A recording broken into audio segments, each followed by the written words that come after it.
Good day, everyone. So, it's me again, and for this day, we'll be having a recorded lecture on the hypothetical syllogism. Okay, and this is under Module 9. Okay, so without further ado, let's start with the hypothetical syllogism. Okay, kapag sinabi natin hypothetical syllogism, this is a syllogism that draws a conclusion from a hypothetical proposition.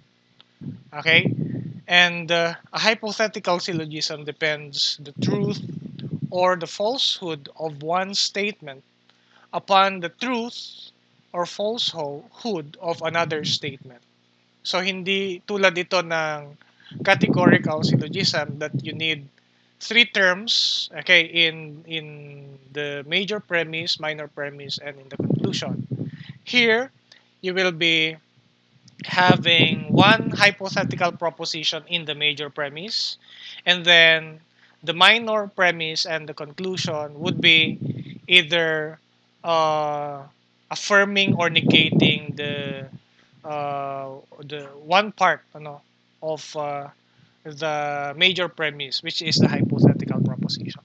Okay, now there are three types of hypothetical syllogisms on the basis of the types of hypothetical propositions. So these are the hypothetical propositions vis-a-vis the hypothetical syllogism, which are created out of the hypothetical propositions. Okay, we have conditional propositions, or the if and then propositions. We have disjunctive propositions, either or statements, and conjunctive propositions or conjunct statements. And using these three types of hypothetical propositions, we create the hypothetical syllogisms we have, namely conditional syllogism, disjunctive syllogism, and conjunctive syllogism. Now, we have here some examples of hypothetical propositions.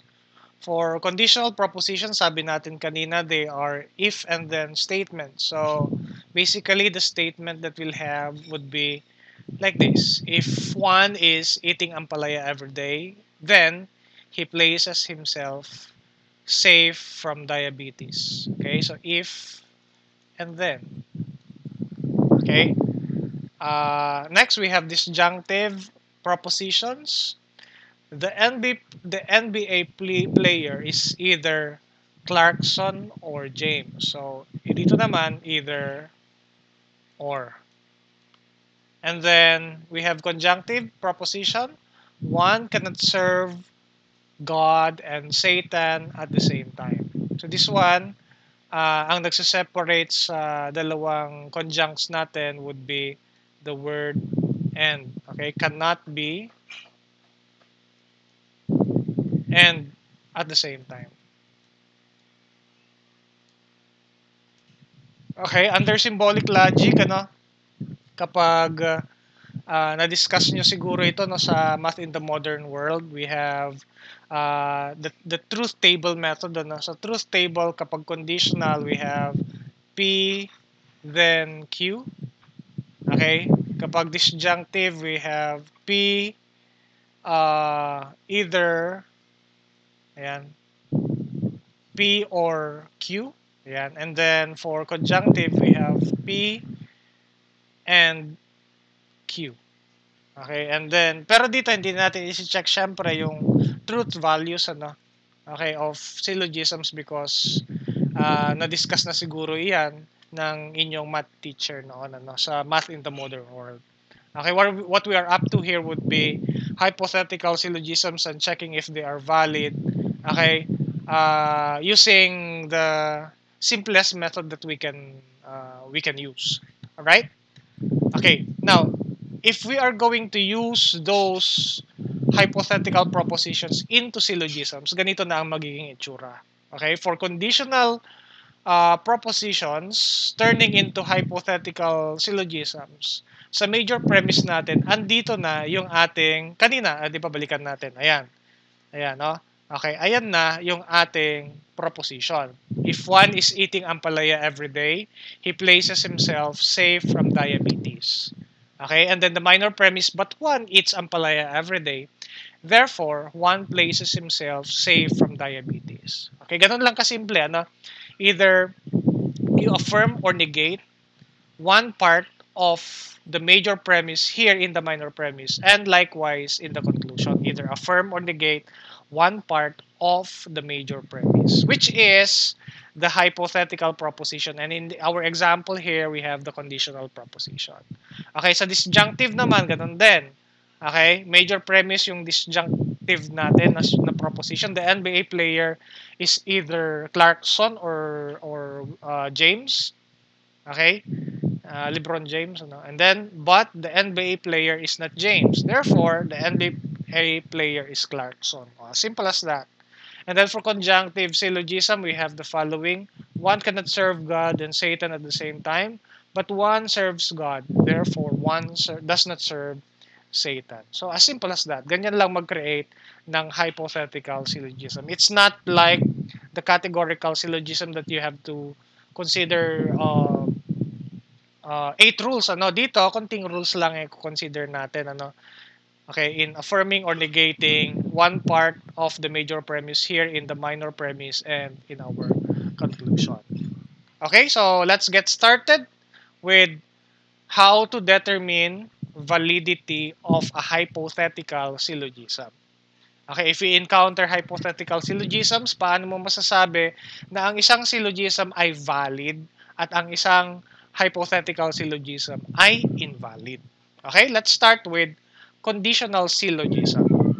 Okay, first and foremost, okay, bago natin i-identify kung valid or invalid yung syllogism, let's consider the two parts. Okay, kasi yun yung i-affirm at ini-negate kasi natin sa minor premise at saka sa conclusion. So, let's take a look at the two parts. Okay, we have to identify the two parts, namely the antecedent and the consequent in the major premise. Okay, if we have the statement, if the student is good, then she is recommendable. Okay? Yung if na clause, that is called the antecedent. And then the then clause is called the consequent. Antecedent means it happens before. Okay, mangyayari muna itong antecedent, and then yung output or yung result ng antecedent is the consequent. Mangyayari ang consequent, therefore, after the antecedent has happened. Ibig sabihin ganito, the student is good. Mangyayari muna na dapat yung student is good bago siya ay magiging recommendable. You cannot recommend her, in other words, if the student is not good. So the consequent on this aspect will happen only if and only if good yung estudyante, nangyari yung antecedent. Another example, if he is a citizen, he has political rights. Okay, yung consequent na meron siyang political rights can only happen if na-meet niya yung antecedent, kapag nagawa niya or nangyari yung antecedent, if he is a citizen. Antecedent, mangyayari muna before the consequent. Okay? Ayan. So, now, let's proceed with the rules for conditional syllogism. Okay, now, knowing that the antecedent and consequent would be like this, ano? Okay. Meron tayong tatlo, actually. Pero, we have two main rules. The first one and the second one. We have modus ponens and modus tollens. Okay, modus ponens states that if the minor premise affirms the antecedent, the consequent must also be affirmed in the conclusion. Okay, next, modus tollens. If the minor premise negates the consequent, then the antecedent must also be negated in the conclusion. Ganito lang affirm the antecedent, affirm the consequent. Ante, conse. Ayan. Antecedent, consequent. Okay? Affirm the antecedent, affirm the consequent. Modus ponens. Next. Modus tollens, negate the consequent and then negate the antecedent in the conclusion. Ganun lang. Now, exemption to the rule. Number 3. May exemption tayo. Exemption is when the antecedent has an equivalent meaning or similar comprehension with the consequent, then you should disregard rules 1 and 2. Okay, hindi mo na i-apply si modus ponens at modus tollens. Okay lang. Okay, let's apply. Ayan. We have the following examples. If my team wins the final game, then it will be the champion. But my team won the final game. Thus, it is the champion. Now, question, is this valid or invalid? Now, let's consider our rules. Dito, ang titignan lang natin would be the minor premise and the conclusion. Okay? Kasi, if you notice, yung ating antecedent is not equivalent naman with our consequent. Dito kasi sa exemption, yung rule number 3 natin, exemption lang, hindi i-apply yung rule 1 and 2 kapag pareho ng meaning or equivalent comprehension yung antecedent and consequent natin. Pero this time, hindi naman. O kapag ang antecedent natin is, like for instance, if he is rational, then he is a human being. O kapag ganito, yung ating conditional statement, then mag-a-apply yung rule number 3. Okay, kasi 'di ba same comprehension lang naman kapag sinabi nating rational at human being. A rational being is a human being and a human being is a rational being. Parehas lang. Okay, so definitely it will not apply dito yung rule 1 at saka rule 2. Pero in this example, mag-a-apply yung rule 1 at rule 2 since hindi naman equivalent yung comprehension ng antecedent at saka consequent natin. So let's take a look. But my team won the final game. Ibig sabihin, na-affirm dito si antecedent. Okay? Thus, it is the champion. Na-affirm ulit si consequent. Ito yung antecedent, ito yung consequent. So in this case, na-follow niya yung rule natin na modus ponens. Ito, modus ponens. Affirm the antecedent and then affirm the consequent, which is, it will render the syllogism valid. Ang hindi pwede, ganito. If my team wins the final game, it will be the champion.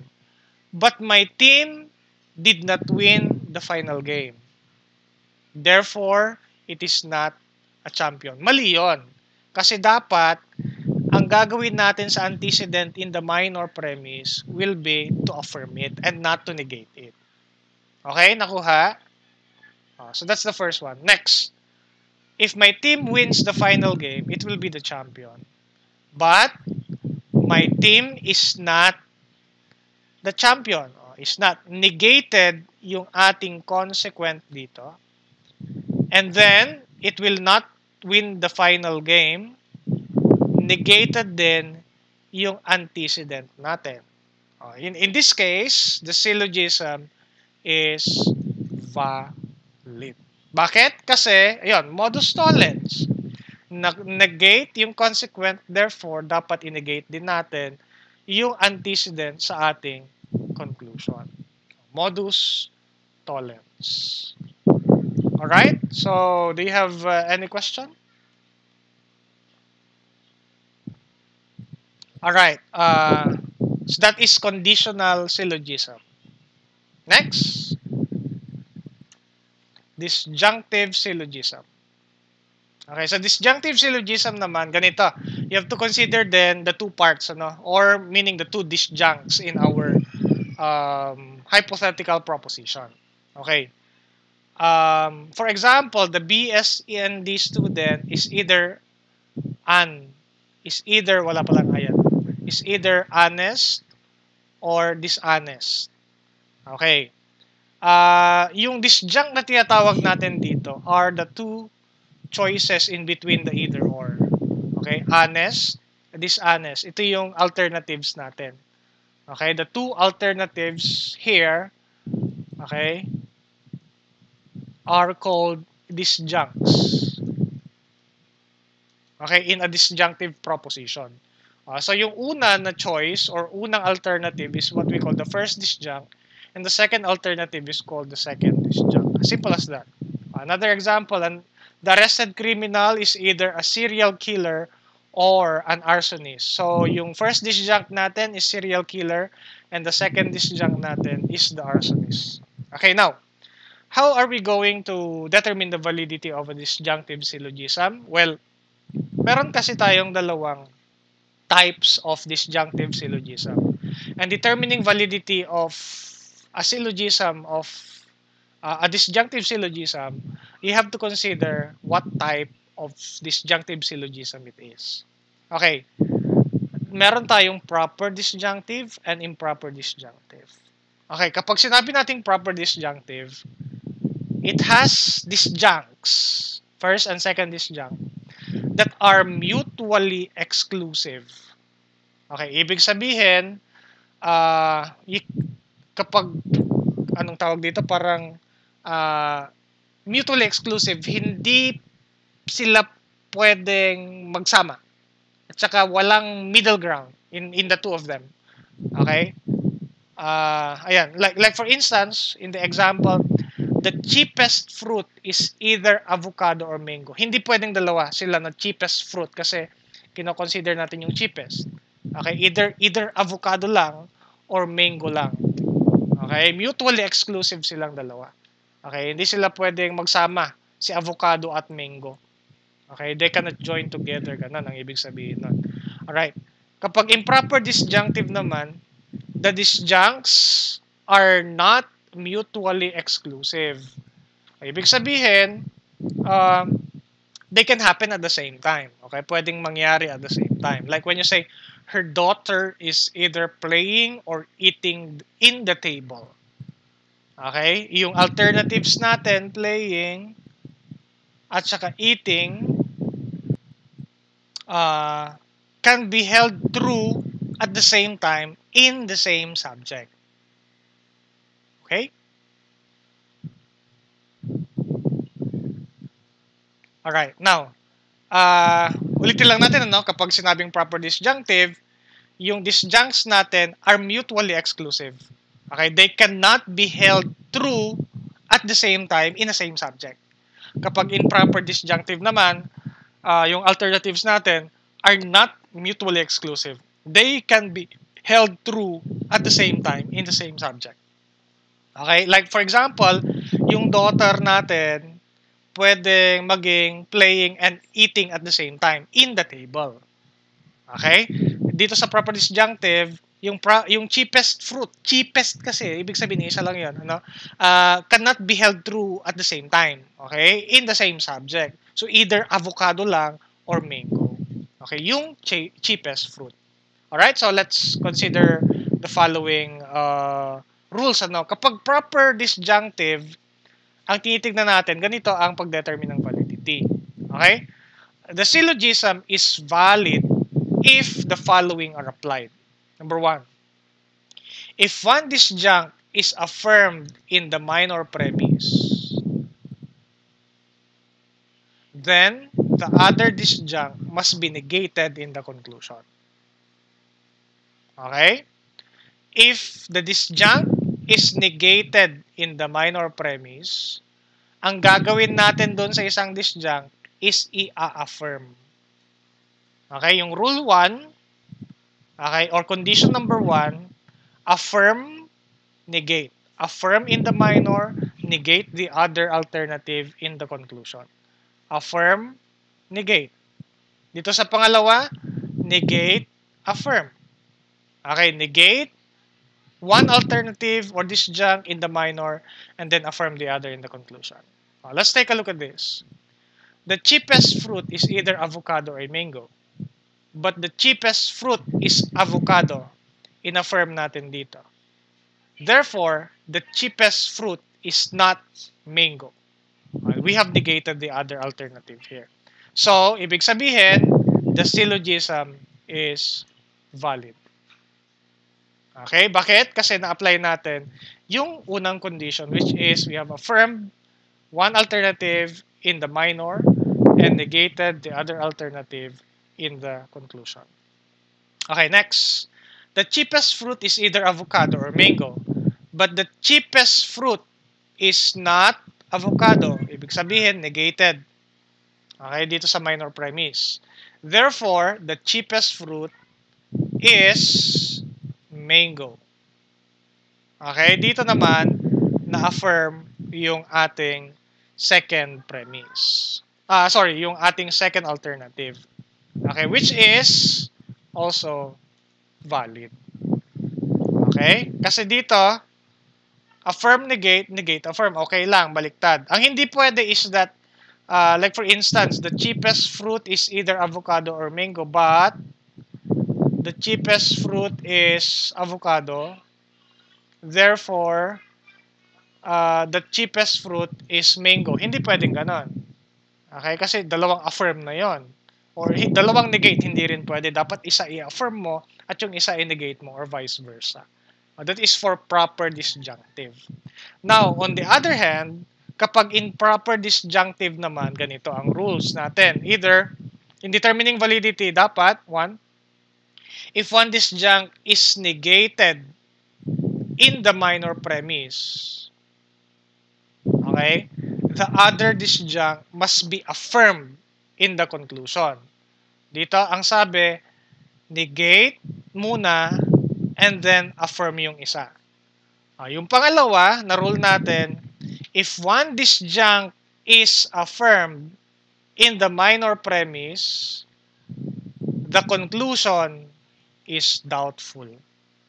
Okay, the conclusion is doubtful. Ibig sabihin, magiging invalid yung syllogism natin, ano, kapag ganito yung ating syllogism.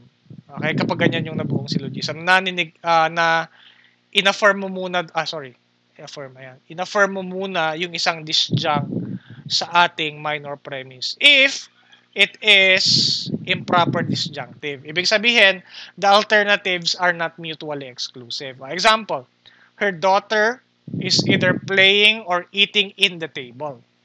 But her daughter is not eating in the table. Thus, her daughter is playing in the table. This is valid kasi okay siya doon sa ating first condition. Now, yung pangalawa, her daughter is either playing or eating in the table. But her daughter is eating in the table. Affirm. Thus, her daughter is not playing in the table. This is invalid. Bakit? Why?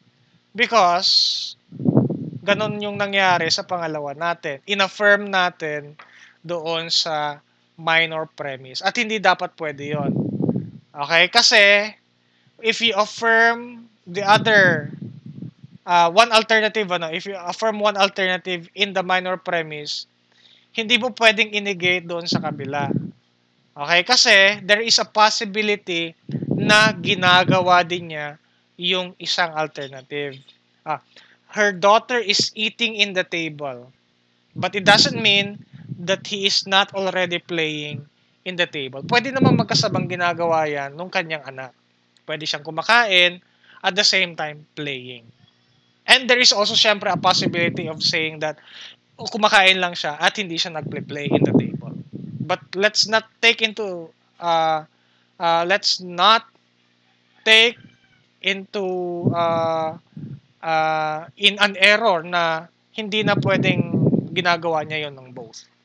Okay? Kaya hindi pwede na i-affirm muna yung isang alternative natin or yung isang disjunct natin dito sa minor premise and then to either affirm or negate in the conclusion. Dapat ini-negate muna at saka i-affirm sa ating conclusion for improper disjunctive. Okay? Next. Conjunctive syllogism. Alright. We have two alternatives for conjunctive syllogism, we have the two conjuncts, okay? Yung alternatives ulit ito, Okay, the two alternatives. Okay? The first conjunct and the second conjunct, okay? Ang ibig sabihin lang yan is yung dalawang terms in between the conjunct and, okay? Alive at saka dead. The first conjunct is alive and the second conjunct is dead. The victim cannot be alive and dead at the same time. The first conjunct and the second conjunct. Sa second example natin, that thing cannot be living, non-living at the same time, in between and. The first conjunct is living and the second conjunct is non-living. Dalawang choices, dalawang alternatives natin. Okay? Yun yung conjunct. Okay. Now, ganun din sa disjunctive, meron tayong dalawang klase ng conjunctive syllogism. Okay, we have proper conjunctive and improper conjunctive. Okay, sa proper conjunctive, the conjuncts are absolute contradictories. Okay, ibig sabihin, if you belong into one of the alternatives, you cannot belong anymore to the other. Okay? Absolute contradictories. Just like when you say, the thing cannot be living and non-living at the same time. The alternatives or the conjuncts are absolute contradictories. Magkontrahan sila. If you consider yourself as living, you cannot belong already to the other alternative. Or if you consider a thing non-living, then you cannot belong anymore to the other alternative, which is living. Kapag improper conjunctive naman, the conjuncts that are different units, syempre, but are not absolute contradictories. Hindi sila absolute na contradictories, although they are different units. For example, the milk tea cannot be hot and cold at the same time. They are not absolute contradictories kasi merong katamtaman, merong nasa gitna. Okay, there is an possible existence of a middle ground. Okay, may nasa gitna. Sir Jeffrey cannot be in the office and the classroom at the same time. Yung office dito at saka yung classroom dito are not absolute contradictories kasi there is also a possibility of a middle ground. Baka wala siya both in the office or in the classroom. Okay, ganun din sa hot and cold. Baka hindi naman hot at hindi naman cold. Baka warm lang siya. Ganun, okay? So basically, that is improper conjunctive. Okay, kapag proper conjunctive, the alternatives are absolute contradictories. If you belong to one, you cannot belong to the other. But if you are improper conjunctive, they are not absolute contradictories, but they are different units. Okay? Validity. Kapag proper conjunctive, either of the following conditions must be met. Okay? If one conjunct is affirmed in the minor premise, dapat the other conjunct must be negated. And vice versa. If one conjunct is negated in the minor premise, dapat the other conjunct must be affirmed in the conclusion. Example natin, the accused cannot be guilty and innocent at the same time. So these, the proper conjunct would apply kasi yung contradictories natin are, yung alternatives natin are absolute contradictories. Okay? But the accused is guilty, affirmed. Hence, the accused is not innocent. Negate. So this is valid. Okay, and the accused cannot be guilty and innocent at the same time, but the accused is not guilty. Negated. Hence, the accused is innocent. Affirmed naman yung isang alternative natin. So this is also valid. Okay, now, for improper conjunctive, by the way, balikan natin yung proper conjunctive. Ang invalid dyan is if you affirm one alternative in the minor premise and you also affirm the other alternative in the conclusion. Or negated siya sa minor premise, negated din yung isang alternative sa minor premise. Yun ang hindi pwede. It will render the syllogism invalid. Dapat affirm, negate, negate, affirm. Okay? Respectively in our minor premise to and the conclusion. Now, however, on improper conjunctive, okay, sabi sa condition number 1 natin, if the conjunct is affirmed, okay, in the minor premise, the other conjunct must be negated in the conclusion. But if it is negated first, one alternative is negated in the minor premise, the conclusion is doubtful, rendering the syllogism invalid, whether you negate that or you affirm that conclusion. Okay, now let's take a look at the example. Sir Geoffrey cannot be in the office and classroom at the same time. Okay, Sir Geoffrey is in the classroom, affirmed. So, Sir Geoffrey is not in the office. Negated naman yung isang conjunct natin. So, this is valid. Okay, based on the first condition. Ayan. No? Okay? Ayan. Yung pangalawa naman, Sir Geoffrey cannot be in the office and in the classroom at the same time. But Sir Geoffrey is not in the classroom. Okay, therefore, Sir Geoffrey is in the office. Okay. This is doubtful. Kasi kung hindi siya nasa classroom, baka there is a possibility na wala rin siya sa office. Malay nyo si Sir Geoffrey nandun pala sa co-op canteen. O baka nandun siya sa may pathway. Okay? Or baka nasa bahay siya, work from home. O, diba? So, ibig sabihin yan, what we're trying to say is that if you negate one alternative here in the minor premise, you cannot outrightly affirm the other alternative in the conclusion because of some other possibilities na baka wala din siya doon sa second na alternative natin or second conjunct natin. Okay? So, that is improper conjunctive. Okay, do you have questions? Well, since this is recorded lecture, if you have questions, you can always ask that in our MS Teams or sa group chat, or pwede nyo rin akong i-PM. And I will right away answer your questions or your queries. Now, for our practice test, we have the following, okay? Yan. If X is Y, then A is B. But X is not Y, thus A is B. Okay, now let's check if this is valid or invalid based on the rules that we have mentioned a while ago. This is a conditional syllogism. If and then statement kasi yung ating major premise. Now let's take a look at this. Minor premise. But X is not Y. Okay? Negated yung antecedent natin. By just looking at that, it is already invalid. Bakit? Kasi, di ba, balikan natin. Okay.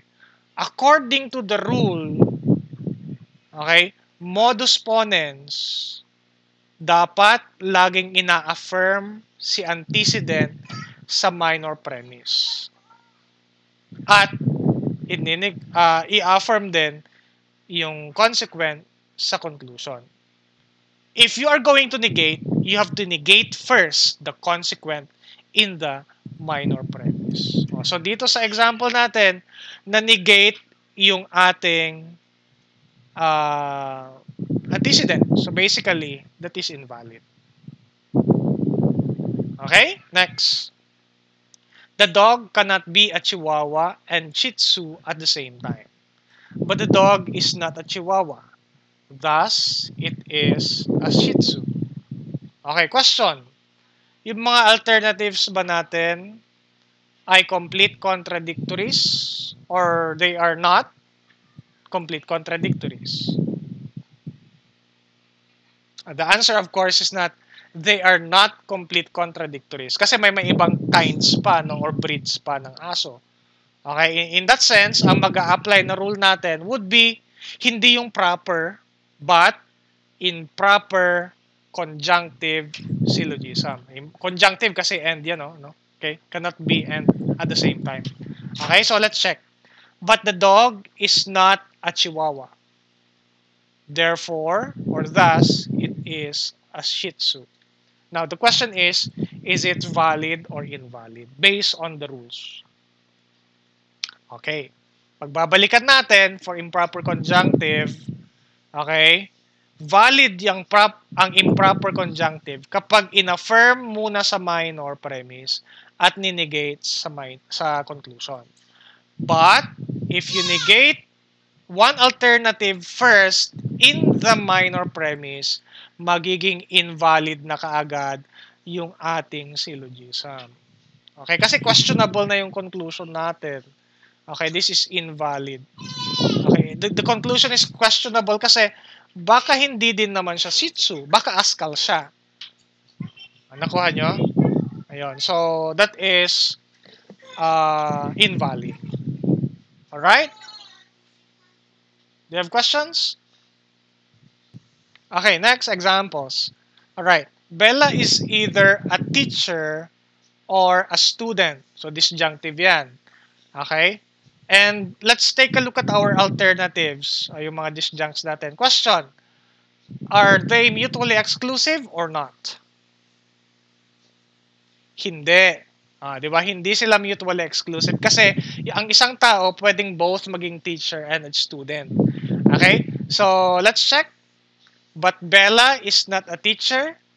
Negated. Therefore, she is a student. Affirm. Let's check our rules. Balikan natin yung rules sa improper disjunctive. Okay. Improper disjunctive. Ayan. So, sa improper disjunctive, ang pwede lang is i-negate muna sa minor at i-affirm sa conclusion natin. Ang hindi pwede is i-affirm sa minor premise natin yung isang disjunct. Okay. So, balikan natin yung example natin. Okay. Na-negate muna bago in-affirm. So, ibig sabihin, this is valid. Alright. And last but not the least, if it rains, then the ground is wet. This is conditional. Modus ponens, modus tollens ulit. Okay.